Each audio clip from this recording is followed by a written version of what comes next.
Kilmarnock looks steady, but was it?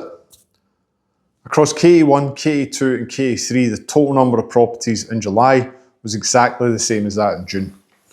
348 in June, 348 in July.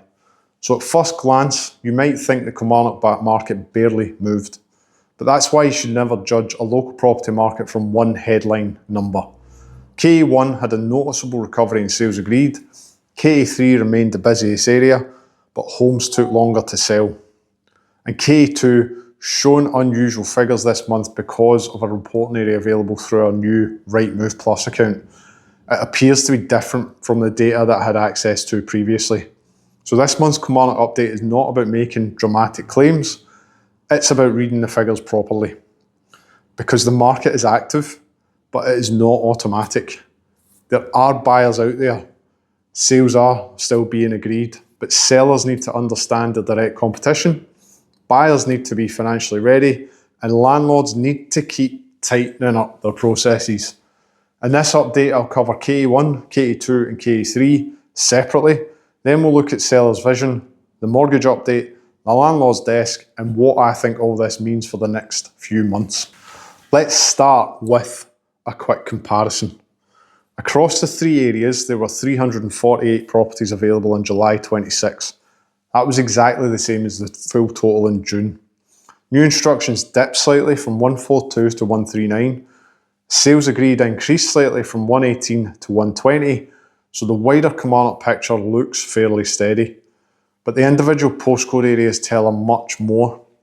In KA1, available stock rose from 136 in June to 156 in July. New instructions went up from 49 to 60 and sales agreed recovered from 36 to 48. That's probably the cleanest month-on-month improvement in this update. KA2 showed 27 available properties, 3 new instructions and 12 sales agreed. But I want to be very clear with KA2 in this month. Since moving to the fully independent B-listed Rightmove Plus account, the reporting sectors available to me appear to be narrower than before, so I'm treating KA2 with caution rather than making huge claims about the figures that may not be directly comparable. KA3 remained the biggest market, had 165 properties available, 76 new instructions and 60 sales agreed. So KA3 had the highest stock, the most new listings and the most sales agreed. But here's the interesting part.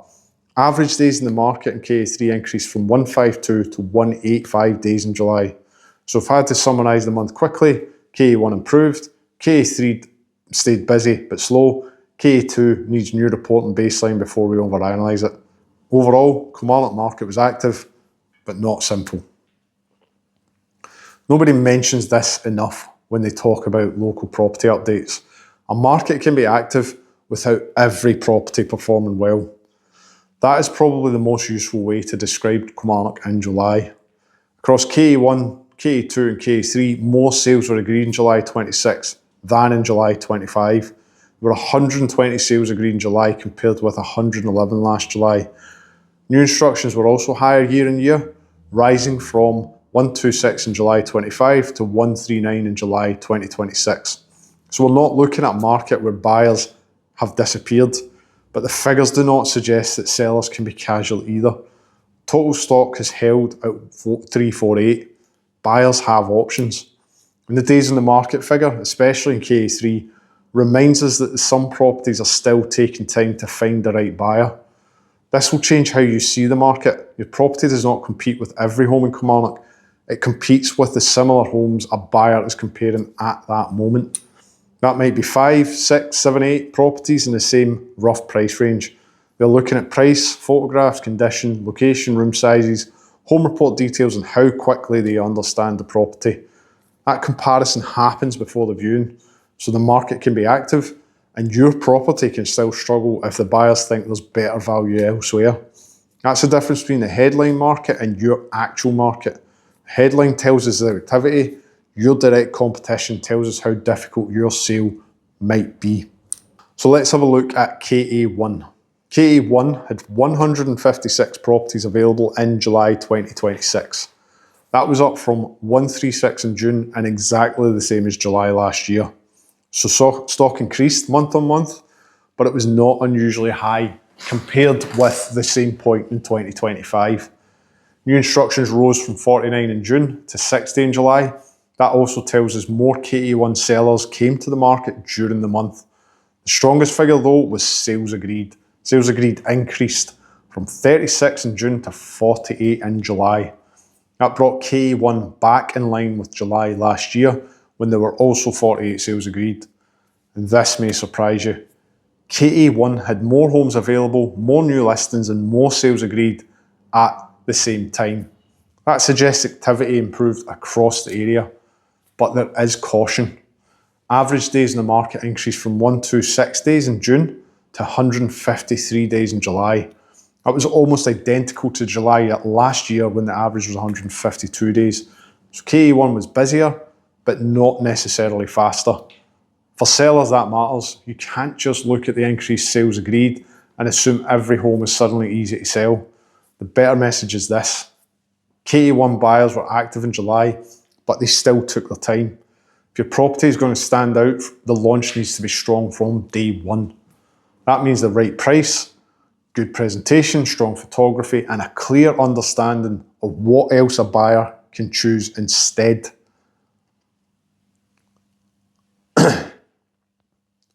Now let's talk about KA2, and I'm going to be careful here. The July KA2 figures showed 27 properties available, 3 new instructions and 12 sales agreed. Average days in the market was 27 days. On paper, that looks like a very tight market with limited new stock and a decent number of sales agreed. But there's an important caveat. Since moving to the fully independent BE listed Rightmove Plus account, the KA2 postcode sectors available to me appear to be limited to KA20 and KA29. That means that this month's KA2 data may not be directly comparable with the KA2 data that I reported previously. So I'm not going to make big dramatic claim about KA2 collapsing, surging or completely changing overnight. That would be lazy.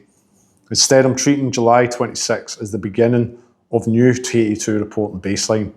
Unless I can access or replicate the previous reporting area, this is why the local data needs human being looking at it.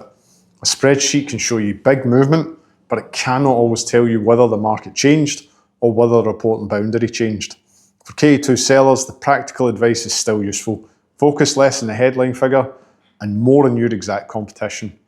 If you are selling in smaller KA2 location or village, buyers may be waiting for a specific type of home.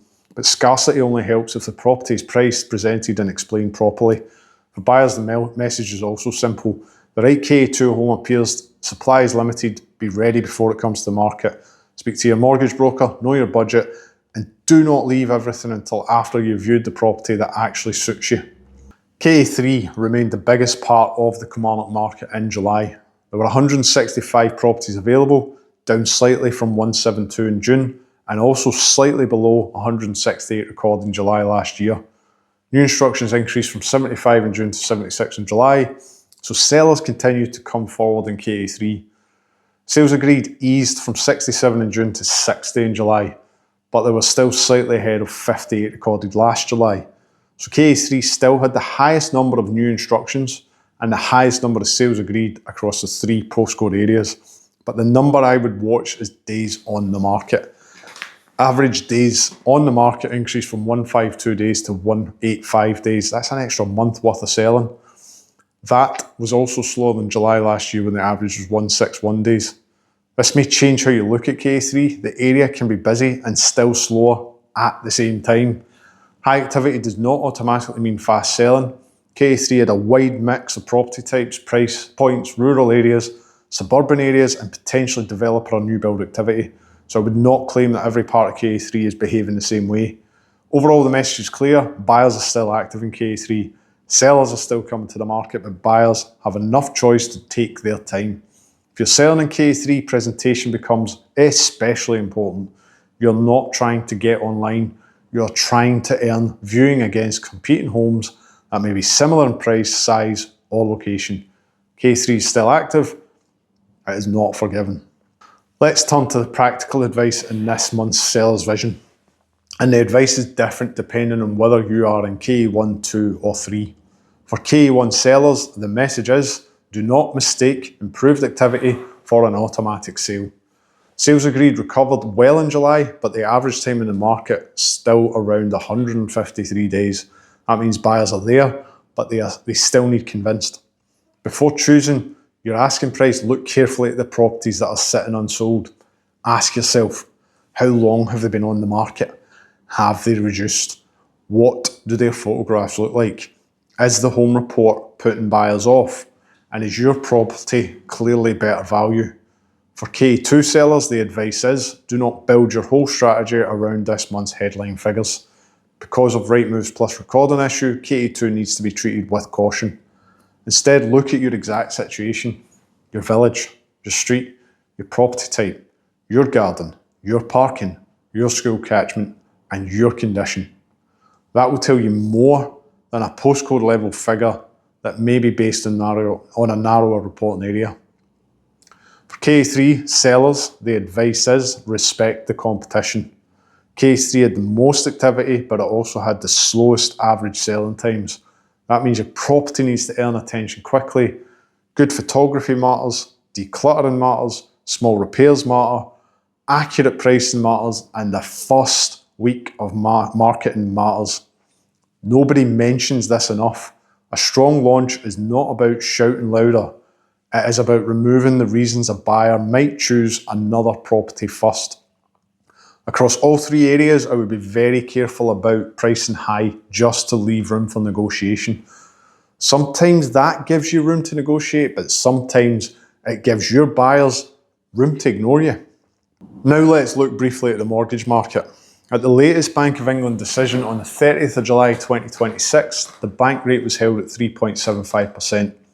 The vote was reported as 6-3 in favour of holding rates, so the bank is still clearly taking a cautious approach.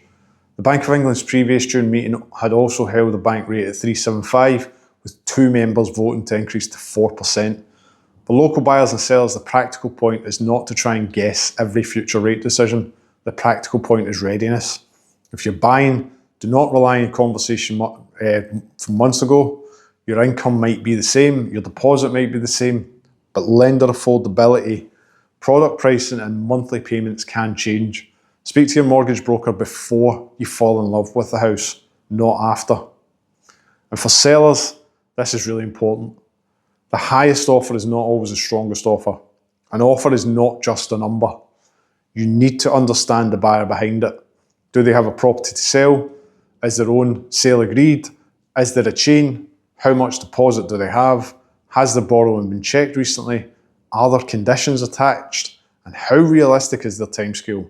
A slightly lower offer from a buyer who's ready, organised and credible may be stronger than a higher offer surrounded by uncertainty. That does not mean you ignore the price. It means you judge the whole offer, not just the headline number. In this month's Landlord Desk, I want to keep the message practical. The big recent change remains the rental discrimination rules that came into force in Scotland from 1st of May 2026. Landlords and letting agents must not use blanket exclusions against tenants because they receive benefits or have children. Scottish Government guidance also makes clear that affordability requirements can still be used, provided they are not being applied in a discriminatory way. This is not an argument for a weaker tenant selection, it is an argument for better tenant selection process. You can still assess affordability, you can still review rental history, you can still carry out referencing, you can still consider guarantors where appropriate, but your criteria needs to be fair, consistent and properly documented. For self-managing landlords, I would review 5 things. Advert wording, your automatic replies, the questions you ask before viewings, your affordability and reference criteria, and your record keeping. There are also further private rented sector changes due from 6 October 2026, including changes connected with wrongful termination compensation. The commencement regulations confirm provisions coming into force on that date, and the Scottish Government private rented guidance continues to highlight wider tenant rights and protections. The bigger point is this: property management is becoming more evidence-based. It is not enough to think you handled something properly. You need to be able to show what happened, what was reported, when it was reported, and how did you respond, what was communicated, what decision made, and why. If you are managing your own rental property, this is a sensible time to tighten your systems before there is a problem. So what is the outlook for the next 3 to 6 months? I would not describe the Kilmarnock market as weak. There were more sales agreed across KA1, KA2 and KA3 in July 26 than July 25. So there is activity. But I would also not describe it as a market where every property can launch at any price and expect buyers to fight over it. KA1 improved in July, but selling times are still not especially quick. KA3 remains the largest and busiest area, but the increased days in the market is worth watching. KA2 needs a new reporting baseline before I could make strong claims from the data. The real test will come after the school holidays. More sellers come forward into late summer and autumn. Buyer demand will need to keep pace. If it does not, sellers may face more competition and more pressure to get pricing right from the beginning. My advice is simple. If you're thinking about selling in Kilmarnock over the next 3 to 18 months, do not wait until the week before you go live. Find your likely value, understand your direct competition, look at anything that should be improved before photography, marketing and the home report. And make sure your launch strategy matches your postcode, your property type and your timescale. The full written Comparison Property Market update is available on the Be Listed website. If you're thinking about selling, letting, investing in Kilmarnock or the surrounding area, visit belisted.co.uk to get in touch for an honest conversation about your next move. And if you want the next Kilmarnock update, subscribe to the channel and follow Be Listed for more property market insights. Thank you for watching.